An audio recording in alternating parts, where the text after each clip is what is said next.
US makes visa bond program permanent for 50 countries, India unaffected। मान लीजिए आपने America जाने की पूरी तैयारी कर ली है, वीजा फॉर्म भी भर दिया है, डॉक्यूमेंट्स तैयार कर लिए हैं और इंटरव्यू डेट का इंतजार कर रहे हैं। तभी अचानक एक खबर आती है कि अब अमेरिका कुछ देशों के नागरिकों से वीजा के लिए हजारों डॉलर की सिक्योरिटी बॉन्ड भी ले सकता है। यानी वीजा मिलने से पहले ही भारतीय रकम जमा करनी पड़ सकती है।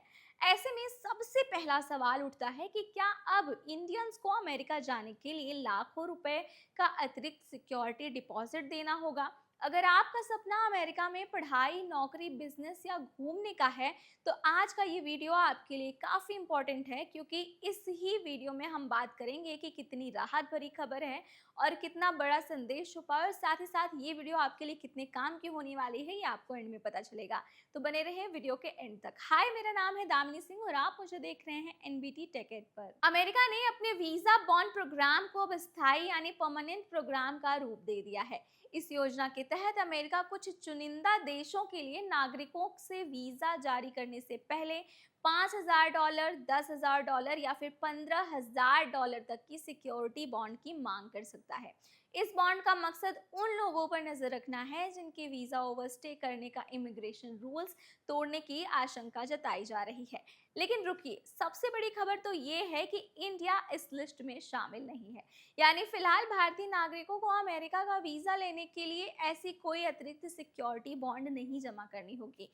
यही वजह है कि इस खबर को लेकर सोशल मीडिया पर चल रही कोई अफवाह पूरी तरह से सच नहीं है। अब सवाल उठता है कि आखिर वीजा बॉन्ड प्रोग्राम होता क्या है और ये आपके लिए समझना क्यों जरूरी है, ये भी मैं आपको आसान भाषा में समझाती हूँ। मान लीजिए किसी देश के नागरिक बड़ी संख्या में अमेरिका जाकर वीजा की अवधि खत्म होने के बाद भी वहीं रुक जाते हैं। ऐसे मामलों में अमेरिका उस देश के आवेदकों से पहले से ही सिक्योरिटी डिपॉजिट मांग सकता है।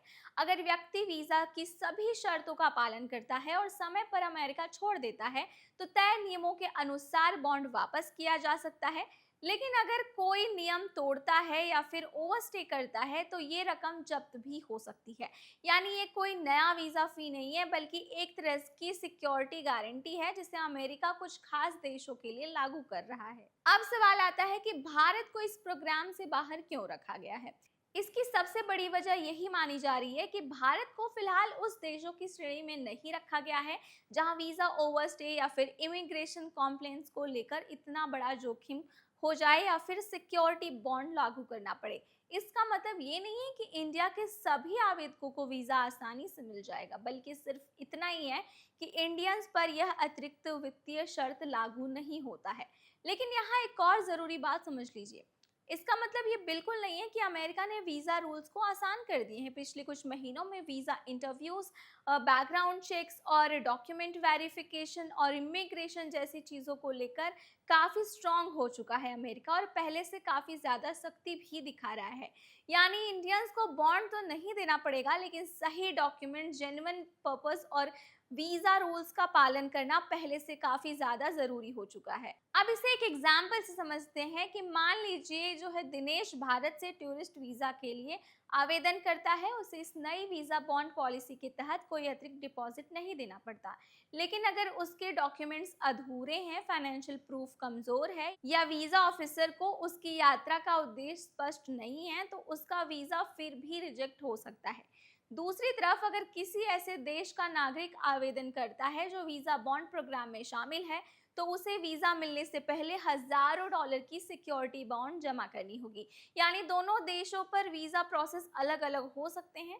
इस पूरी खबर का सबसे बड़ा संदेश यही है कि सोशल मीडिया पर आधी अधूरी जो जानकारियां हैं, उसे देखकर घबराने की जरूरत नहीं है। कई लोगों ने ये खबर पढ़ते ही मान लिया कि अब हर इंडियंस को अमेरिका जाने के लिए लाखों रुपए की जो है एक्स्ट्रा इनकम, एक्स्ट्रा पैसे देने होंगे, जबकि सच्चाई ये है कि फिलहाल भारत इस प्रोग्राम का हिस्सा नहीं है और भारतीय आवेदकों पर ये नियम लागू नहीं होता। लेकिन इसका मतलब ये भी नहीं है कि फ्यूचर में इमिग्रेशन पॉलिसी कभी नहीं बदलेगी। अमेरिका टाइम टाइम पर अपनी वीज़ा पॉलिसी को अपडेट करता रहता है और उसे जो है अपने हिसाब से नए नए नियम को लागू करता रहता है।